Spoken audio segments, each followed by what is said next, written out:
Hello friends, welcome to Kalyani சுலகம். இன்றைக்கி நான் கிறிஸ்மஸ்க்கு ஒரு சூப்பரான ஸ்வீட் ரெசிபி தாங்க செஞ்சு காமிக்க போகிறேன். ரொம்ப சிம்பிள், குயிக்காக செஞ்சிடலாம். இதுக்கு ரொம்ப நிறைய பொருட்கள்லாம் தேவைப்படணும்னு நீங்கள் யோசிக்க வேணாம். ஒரு கப் ரவை இருந்தால் போதும், சட்டுன்னு செஞ்சிடலாம். இப்போ நம்ம செய்ய ஸ்டார்ட் பண்ணலாமா?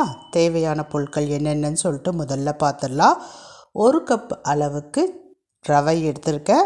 அதே கப்பில் ஒரு கப் அளவுக்கு சர்க்கரை, பாதாம், முந்திரி, ஏலக்காய் இதெல்லாம் எடுத்து வச்சுருக்கேன். 1/2 லிட்டர் பால், கண்டென்ஸ்டு மில்க்கு, நெய் இவ்வளோ தாங்க தேவைப்படும். ஃபஸ்ட்டு பாலை பிரித்து ஊற்றிக்கலாம். 1/2 லிட்டர் பால் கூட கொஞ்சமாக தண்ணி சேர்த்து நல்லா காய்ச்சி எடுத்துக்கலாங்க. பால் 1/2 லிட்டர் தான் சேர்க்கணும் அப்படின்ட்டு இல்லை. நீங்கள் எந்த அளவுக்கு பால் சேர்த்து செய்கிறீங்களோ அந்த அளவுக்கு இந்த ஸ்வீட் ரெசிபி ரொம்பவே சூப்பராக இருக்கும். இப்போ பால் ஒரு சைடு காஞ்சிக்கிட்டே இருக்கட்டும். இன்னொரு ஸ்டவ்வில் ஒரு பேன் வச்சுக்கலாம். அதில் ஒரு 2 டேபிள் ஸ்பூன் அளவுக்கு நெய் சேர்த்துக்கலாம். நெய் நல்லா மெல்ட் ஆன பிறகு எடுத்து வச்சுருக்கிற எல்லா நட்ஸையும் அதில் சேர்த்துக்கலாம். அந்த நட்ஸ்னுடைய கலர் பார்த்திங்கன்னா லைட்டாக பொன்னிறமாக சேஞ்ச் ஆகணும். கொஞ்சம் பொறுமையாக வறுத்துக்குங்க. ஸ்டவ்வை சிம்மிலேயே வச்சு வறுத்தெடுங்க. அப்போ தான் நல்ல பொன்னிறமாகும். நீங்கள் ஹை ஃப்ளேமில் வச்சு ஃப்ரை பண்ணிங்கன்னா ஒரு மாதிரி தீஞ்சு போயிடும். இப்போ பாருங்கள், லைட்டாக கலர் சேஞ்ச் ஆகிருக்கு. இப்போ எடுத்துருக்கிற ரவையை இது கூட சேர்த்துக்கலாம்.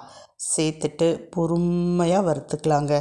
இதில் கொஞ்சம் டைம் எடுக்கக்கூடிய ப்ராசஸ்னு இந்த ப்ராசஸை சொல்லலாம். ஏன்னா ரவை வறுக்கிறதுக்கு கண்டிப்பாக கொஞ்சம் டைம் எடுக்கும். பொறுமையாக நல்லா வறுத்து எடுத்துக்கணும். எந்த அளவுக்கு இருக்கணும்னு பார்த்தீங்கன்னா, ரவையினுடைய வாசனை வரணும். அதே சமயம் ரவையினுடைய நிறம் லைட்டாக மாறி இருக்கணும். அந்த அளவுக்கு வறுத்துக்குங்க.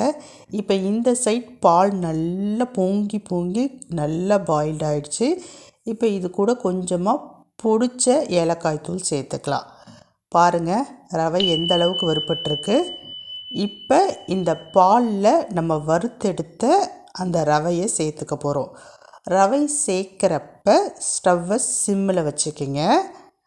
ரவை சேர்த்த உடனே கட்டியாக ஆகிடும்ன்ற பயம்லாம் வேண்டாம். நீங்கள் ரவையை நல்லா வறுத்துருந்தீங்கன்னா கட்டிப்படவே படாது. இப்போ ரவை சேர்த்தாச்சு, நல்லா மிக்ஸ் பண்ணிக்கலாம். ஒரு 2 நிமிஷம் பக்கத்துலேயே இருந்து மிக்ஸ் பண்ணிங்கன்னா ரவை நல்லா வெந்துடும். ரவை வெந்த பிறகு சர்க்கரை சேர்த்துக்குங்க.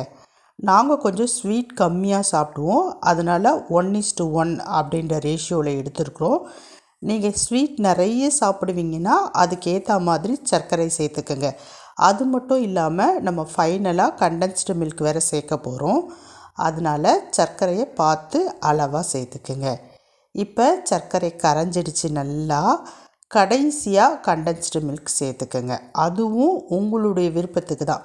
எவ்வளோ வேணுமோ அந்த அளவுக்கு நீங்கள் கண்டென்ஸ்டு மில்க் சேர்த்துக்கலாம். சேர்த்துட்டு நல்லா மிக்ஸ் பண்ணிக்கிங்க. உங்களுக்கு ரொம்ப தண்ணியாக வேணும்னா பால் நிறைய காய்ச்சி ரவையை சேர்த்துக்கலாம்.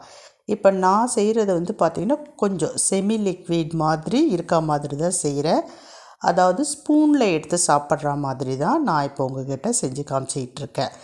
இப்போ நான் ஸ்டவ்வை ஆஃப் பண்ணிவிட்டேன், கீழே இறக்கி வச்சுட்டேன். அவ்வளோதாங்க, சூப்பரான ஒரு ஸ்வீட் ரெசிபி ரெடி ஆகிடுச்சு. ரொம்பவே டேஸ்ட்டாக இருக்கும். ஒரு முறை செஞ்சு பாருங்கள். குறிப்பாக இந்த கிறிஸ்மஸ்க்கு செய்யுங்க, ரொம்பவே சூப்பராக இருக்கும். செஞ்சு பார்த்துட்டு எப்படி இருக்குது அப்படின்றத மறக்காமல் கமெண்ட் செக்ஷனில் சொல்லுங்கள். இப்போ நான் கிளம்புறேன். பாய்.